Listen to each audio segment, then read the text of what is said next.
Good afternoon, everyone. Thank you for joining us today and over the past few days. This afternoon, Rear Admiral John Mauger will be providing an update on the most recent findings from ROV operations in search of the Titan submersible. He will provide a brief statement and provide the opportunity for questions after.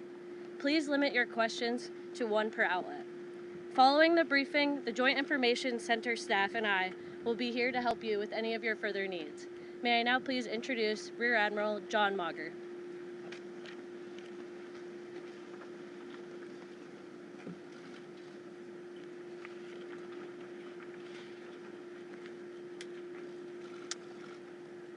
This morning, an ROV, or remote operated vehicle, from the vessel Horizon Arctic discovered the tail cone of the Titan submersible approximately 1,600 feet from the bow of the Titanic on the seafloor.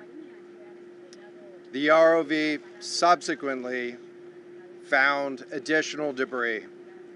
In consultation with experts from within the Unified Command, the debris is consistent with the catastrophic loss of the pressure chamber. Upon this determination, we immediately notified the families. On behalf of the United States Coast Guard and the entire Unified Command, I offer my deepest condolences to the families. I can only imagine what this has been like for them, and I hope that this discovery provides some solace during this difficult time.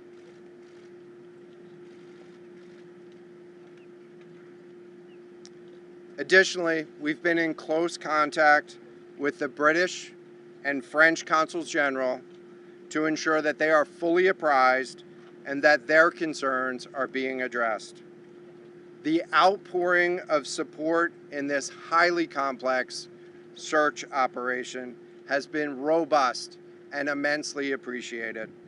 We are grateful for the rapid mobilization of experts on the undersea search and rescue, and we thank all of the agencies and personnel for their role in the response. We're also incredibly grateful for the full spectrum of international assistance that's been provided. The ROVs will remain on scene and continue to gather information. Again, our most heartfelt condolences go out to the loved ones of the crew. We'll now take questions. Rear Admiral, can you talk about the delay in reporting the vessel missing and what impact that had on the search? This was a incredibly complex case, and we're still working to develop the details for the timeline involved with this casualty and the response. And so we'll provide that information. About the recovery of the body. What other debris has been found? And have you found any trace of those who were? So this is an incredibly complex operating environment on the seafloor, over 2 miles beneath the surface. And so the remote operating vehicle has been searching, and it is highly capable. And we've been able to classify parts of the pressure chamber for the Titan submersible. Let me refer to one of my undersea experts here, Mr. Paul Hankin, to talk about the nature of some of the debris.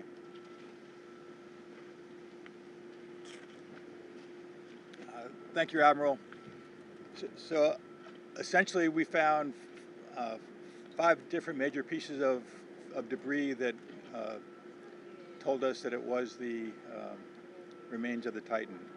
The initial thing we found was the nose cone, which was outside of the pressure hull.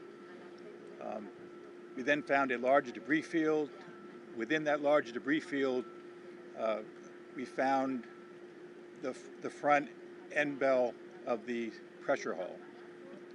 that was the first indication that there was a catastrophic event. Shortly thereafter, we found a second smaller debris field. Within that debris field, we found the other end of the pressure hull, the aft end bell,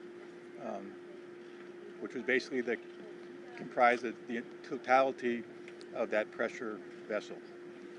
We continue to map the debris field, and as the Admiral said, we will do the best we can to fully map out what's down there. Thanks, Paul. Yes, sir. Go ahead. It's a very difficult question to ask, but it would be an important one for the families, of course. What are the prospects of recovering the bodies of the missing crew? So the questions was related. I'm restating the question from the standpoint of sometimes it's hard to hear the question here. What are the prospects for recovering crew members? And so this is a incredibly unforgiving environment down there on the seafloor, and the debris is consistent with a catastrophic implosion of the vessel. And so we'll continue to work and continue to search the area down there, but I don't have an answer for prospects at this time. Admiral, it's Tom Costello at NBC News. Is there any suggestion, any suggestion at all that the sub itself collided with the wreckage of Titanic, or that instead it might have imploded above the wreckage and then rained down nearby? So the question was, is there any question as to whether or not the sub collided with the Titanic or whether it imploded above and debris field created from that? So the location of the Titan submersible was in an area that was approximately 1,600 feet from the wreck of the Titanic. I have an expert here that is familiar with that area and can talk about the debris field and what the debris field indicates in terms of where the casualty may have occurred. Rear Admiral, really quickly, can you tell me when that massive fleet will be called back? The expert voice is coming up to answer the question. Thank you, Admiral. So the question is, where does the wreck lie in relation to the Titanic? I didn't hear the Admiral's answer. I think 1,600 feet. Was that correct, Admiral? Yep, you got it. So that's off the bow of Titanic. It's in an area where there is not any debris of Titanic. It is a smooth bottom. To my knowledge and anything I've seen, there's no Titanic wreckage in that area. And again, 200 plus meters from the bow, and consistent with the location of last communication for an implosion in the water column. And the size of the debris field is consistent with that implosion in the water column. Thanks. What would cause the question in terms of the timing here? You say that this was a catastrophic implosion, and I know it's early on, but is it your estimation that this happened right at the moment when they lost contact, an hour and 45 minutes after the descent? So the question was about the timing of the catastrophic implosion. Right now, it is too early to tell with that. We know that as we've been prosecuting this search over the course of the last 72 hours and beyond, that we've had sonar buoys in the water nearly continuously and have not detected any catastrophic events when those sonar buoys have been in the water. So, Can you describe what happens from here, sir, in the next days and weeks in terms of finding any more debris? What happens from here? So we will. The question was, what happens from here? What's the next phase?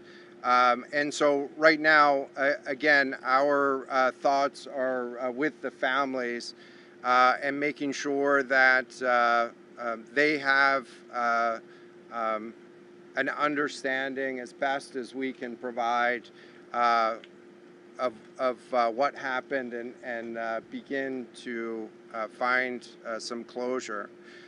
In terms of the large process, we're going to continue to investigate the site of the debris field. And then I know that there's also a lot of questions about how, why, and when did this happen? And so, those are questions that we will collect as much information as we can on now, while the governments are meeting and discussing, what an investigation of this nature of a casualty might look like. This is something that happened. I'll just remind everybody. This is something that happened in a remote portion of the ocean with people from several different countries around the world. And so it is a complex case to work through, but I'm confident that those questions will begin to get answered.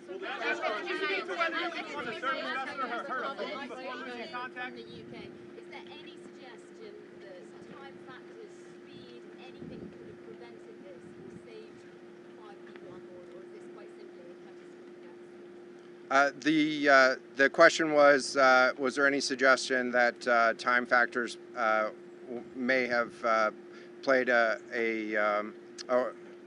role or a consideration in the casualty here?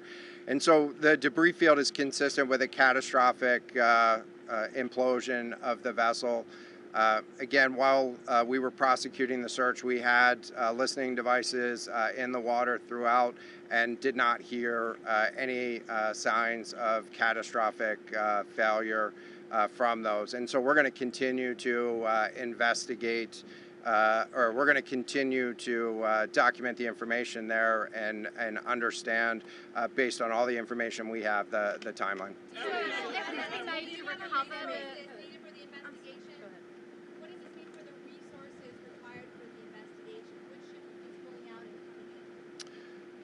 So the question was, what are the resources required for the investigation, and which ships will be pulling out and staying in? And so it's too early for me to talk about an investigation. That's a decision that's going to be taken outside of the search and efforts that I was leading. But we do have a number of vessels. We have 9 vessels on the scene right now. We had medical personnel on scene. We had other technicians on scene. And so we will begin to demobilize personnel and vessels from the scene over the course of the next 24 hours. But we're going to continue remote operations on the seafloor. And I don't have a timeline for when we would intend to stop remote operations on the seafloor at this point. Admiral, as a result of this, do you think there should be changes in the way these are safety rated or inspected so that this won't happen again? Yeah, the question was essentially about, do you think that there should be changes in safety ratings or inspection for these standards? I know that there's a lot of questions about why, how, when this happened, and the members of the Unified Command, have those questions too, as professionals and experts that work in this environment. And this is an incredibly difficult and dangerous environment to work in out there. But those questions about the regulations that apply and the standards, that's going to be, I'm sure, focus of future review. Right now, we're focused on documenting the scene and continuing the subfloor operation.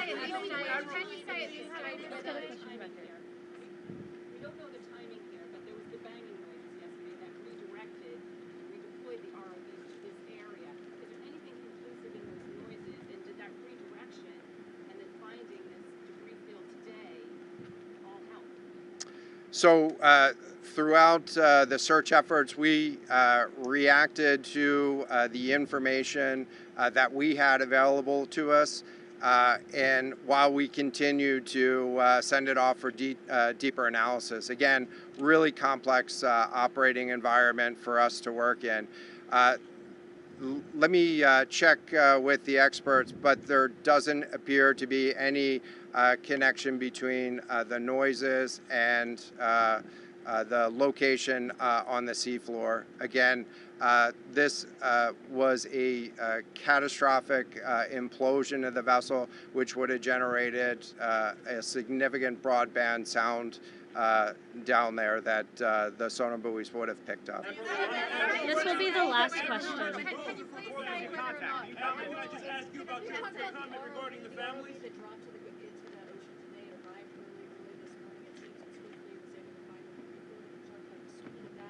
And also, were all of the assets involved moved as swiftly as possible to the area? And was any help turned away, as some lawmakers have criticized the government? This was a incredibly complex operation, and we were able to mobilize an immense amount of gear to the site in just a really remarkable amount of time, given the fact that we started without any sort of vessel response plan for this or any sort of pre-stage resources. And so the equipment that was brought on site this morning that we were using was a pelagic ROV capable of operating at 6,000 meters, cameras, sonar, other articulating arms and resources on it. And it, we had to transport it here through C-17 aircraft. This is 2 aircraft that it took to get this up here. And so we've really had the right gear on site and worked as swiftly as possible to bring all of the capabilities that we had to bear to this search and rescue effort. And it was just a huge international and interagency effort to make this happen. So I'm really grateful for all of the responders that came out to support this and really search for the vessel. It is a difficult day for all of us, and it's especially difficult for the families, and our thoughts are with the families today. But this was an immense support, and we had the right gear on the bottom to find it. So thank you. When you attempt to recover the bodies, can we ask you, though, the victims, will they be recovered? Thank you so much, everyone, for attending this afternoon. There are no future planned press conferences. Updates will be shared to the USCG Northeast Twitter page, and our staff will be available to take down any questions